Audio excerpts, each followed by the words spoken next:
Hey everyone, welcome back to Howtechs. Today we have a TP-Link mesh Wi-Fi extender. This is the RE550. And yeah, it's a mesh Wi-Fi extender, AC 1900 dual band. So it's got basically 5 gigahertz and 2.4 gigahertz bands. And it can actually do multiple connections because it is a 3x3 multi-user MIMO protocol. So in other words, each of these two bands can connect to 3 devices simultaneously and stream constantly without having to switch back and forth. So it makes it basically faster when you're using multiple devices. Let's go over the major points here on the box. So basically it's a Wi-Fi dead zone killer. If you don't know how that works, check out the back actually. So in this case, like this is your existing Wi-Fi hotspot. It doesn't reach the upstairs very well. Maybe it doesn't reach over here. So you're basically, taking it from the wall, that's from the cable company to your Wi-Fi. Then your Wi-Fi can actually connect to this device, this is your RE550, which will basically make a new hotspot that covers the kind of further reaches of your house pretty well. So as long as it's within the original range, I guess it's okay. And it will basically just receive the signal and then duplicate it. And more than a traditional Wi-Fi extender. Connect with any Wi-Fi router to boost your Wi-Fi range or to a one mesh router to create mesh networks for seamless whole home coverage. So this is kind of critical and they don't really clarify here. I'm not going to go too into detail. You can obviously look up one mesh, but in the one mesh system, as I understand it, you could basically have multiple things of this and they would all communicate and they could all use the same access point name, and you could just walk from room to room to room and it would just switch automatically to whichever one was the strongest or the fastest or whatever. In this case, I think if it's just some off-the-shelf one from a different company, you probably have to have separate Wi-Fi names. And if you're in the middle, it might still be connected to the one you were last connected to instead of switching to the stronger one. But that's a little bit getting in the weeds for the sake of this unboxing. So anyway, I think I covered almost everything. One key thing is it has a gigabit port. So you can also use this, like I think they actually show it here. In this case, you're using the range extender, but you're also using the wired connection to go to your TV. So maybe if your TV doesn't have Wi-Fi, for example, then you can use this as basically a Wi-Fi access point. Or if nothing else, it saves you going from here to here on Wi-Fi and then from here to here again on Wi-Fi and slowing everything down. So this one, which probably should get higher speed if you're watching Netflix and stuff, will be slightly faster that way or slightly less delay. It also plugs straight into the wall. Here we're in Hong Kong, so it has a UK plug. So basically you're sacrificing a plug. I guess you could get some kind of extension cable or you could put it on a power strip or something too if you didn't want it to have it stuck straight in the wall. But that's kind of inconvenient if all your plugs are like way down on the floor or something.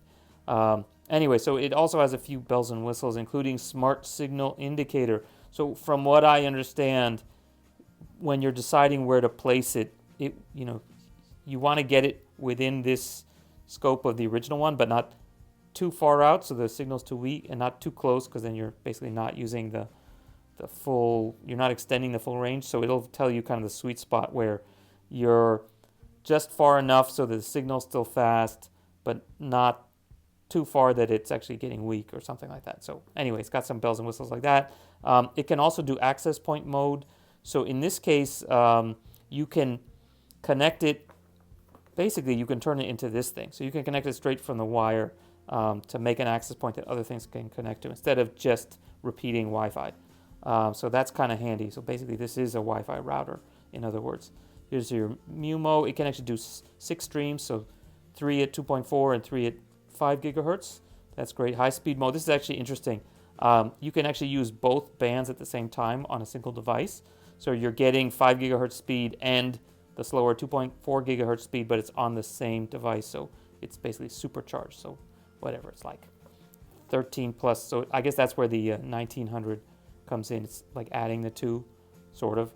And then access control and easy setup Wi-Fi, blah, blah, blah. It has the WPS button, I think it says here. So the secure one touch. So in other words, if you never use that, you push a special button on here and a special button on, let's say, your other router, and they'll automatically shake hands and find each other because they're both sort of in that connection mode. And also it comes with a 3-year warranty, at least here in Hong Kong it does.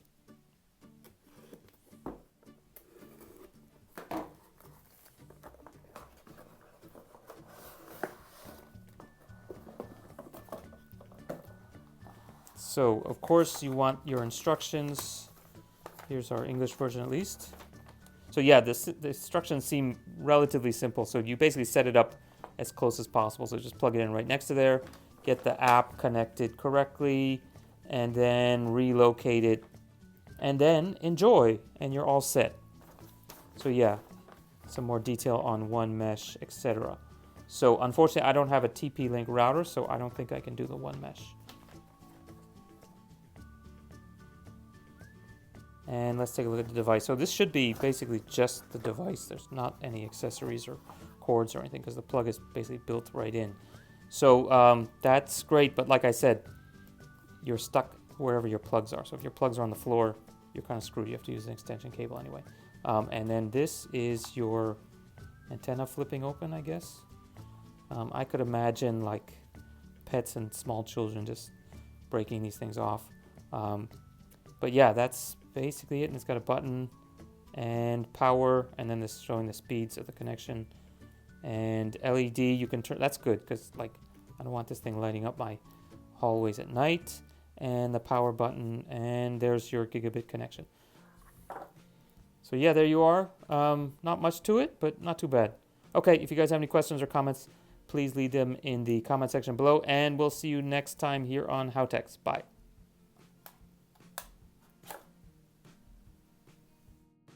Everyone, welcome back to Howtechs. Today we have an iPhone 12 Pro, hot off the presses. I just picked it up at the Apple Store. It is the morning of the release, the 23rd of October.